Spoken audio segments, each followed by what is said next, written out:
So from a data center perspective, as you know, we work with most of you internet exchanges as well as ISPs, tier ones. So no differentiation for us as we are purely carrier neutral.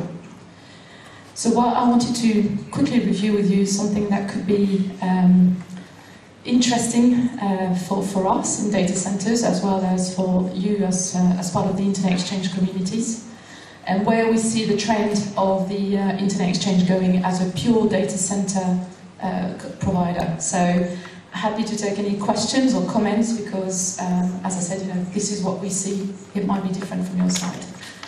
So from the old days, public versus private peering, where do we see that going?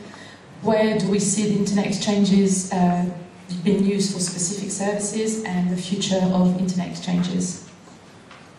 So in the old days, and by the way, that's not a photo of Interxion. I will not reveal who the photo was from.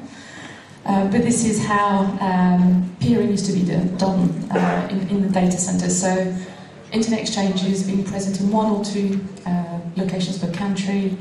Very small. Peering was open to most of the ISPs, with obviously the tier ones being quite selective and restrictive. And the internet exchanges used to be used mainly for peering, but obviously IP transit providers used to use that as well for connection purposes. So public peering, where do we see as a positive? So clearly aggregation benefits. So instead of having multiple data centers or multiple locations, the ISPs will come to one locations and get together. In terms of administration, clearly one contract makes it far easier for the ISPs to deal with. It's also used as a selection criteria by customers, as well as a very cost-effective to go to one location instead of multiple. Private peering, clearly done by a lot of the tier ones, OTTs and CDNs these days. Why are they going to private peering? What they tell us is easy to monitor compared to internet exchanges. We talked this morning about DDoS attacks and so on, so some of the security is easier to be done via themselves on the private peering.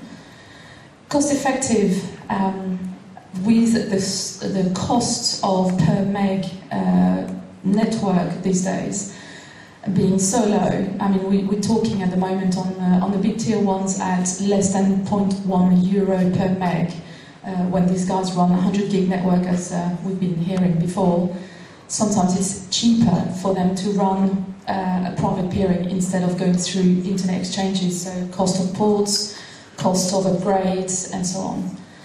Scalability also, clearly it takes a bit longer for an internet exchange to grow compared to some of those tier 1 carriers. More secure, again, to go back to the DDoS attacks that we discussed earlier on. And as I mentioned below, so the big players prefer to private peer with each other. So just to go a little bit more in details, possibly. So when I say the big carriers and OTTs, so we've seen a big trend of some tier 1, I will not be special countries, but big tier 1 carriers, especially from the US or Asia, really realizing that the cost of the network is so low these days, and they prefer to do the peering over their own network, so private peering. As I mentioned, the cost per meg, and I've been discussing that with some tier ones, is less than 0.1 euro per meg, which makes it very cheap for them to do it that way. And what we've seen and what it means for a data center, so we've seen an increase of cross-connects between all those tier ones. So instead of the internet exchanges being, taking more clients and more peers, we've seen an increase of cross-connects. So talking to specific tier ones, they mentioned that this year they will be putting 500 new cross-connects just for private peering, and that's one tier 1, and increasing to 700 next year and over 1,000 the year after. Whereas they use the internet exchanges to less than 1% of their internet traffic. So quite a big difference there that we see. So what do these guys, as I said, tier ones or OTTs, see internet exchanges used for now? So they mentioned to us that it's to keep the names out, so as a bit of a marketing tool, so to make sure that you guys will know that they can be used or used for transit and so on. So they're still out there. They also use them for security and DNS services. So that's something that they want to make sure they keep.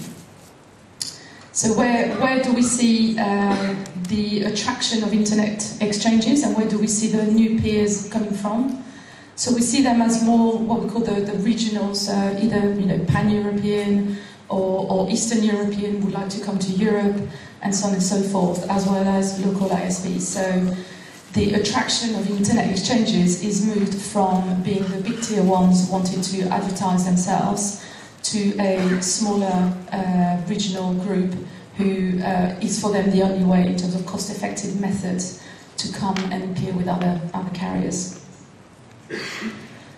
So where do we see, as I said, from a pure data center perspective, and I'm sure I'll raise some eyebrows there, but where do we see, from our side, the internet exchanges going? And we do, as I said, work with Netnod, AM6, Links, DKIX, and LIX. So what do we see that the future bringing? So we do see quite a lot of those internet exchanges actually going outside of their natural geographies. So, as I mentioned, and I've actually stolen one of my colleagues' presentation that he did a few weeks back. So we see cross-border expansion. So DKIX is present in Marseille, and LIX is present with us in quite a few locations as well. And we see that definitely progressing.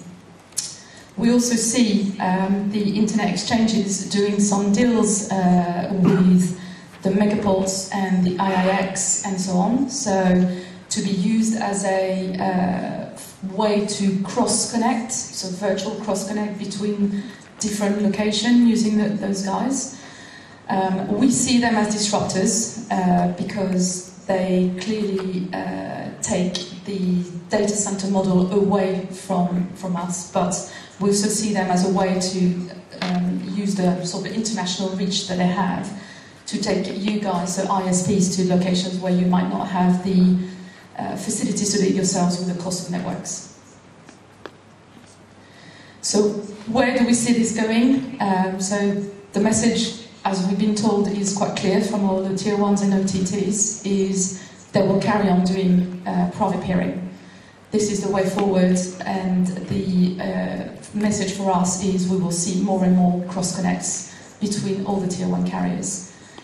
Across data centers. Where do we see the world of the tier 2, so the smaller regional players, is more around the public peering, so through internet exchanges going forward. So we want to make sure that we work with both parties to understand is that a reality, is that something that will carry on, is that something that you see, guys, as well as part of your day-to-day business, but also, is there any work that we can do maybe with Netnod? And as I said, we do it already with NLIX, DKIX and so on to help you growing outside of your regional boundaries. Is there a consolidation potential between internet exchanges? As I said, we see DKIX in Italy, we see NLIX in France.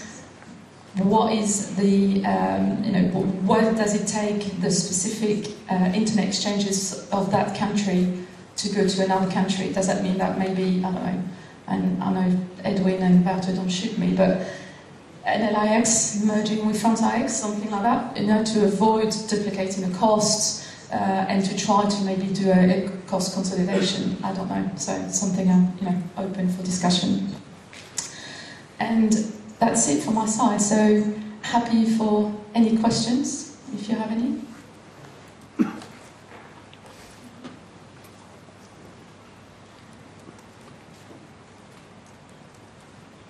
Perfect. No? Any questions? Thank you. Thank you very much.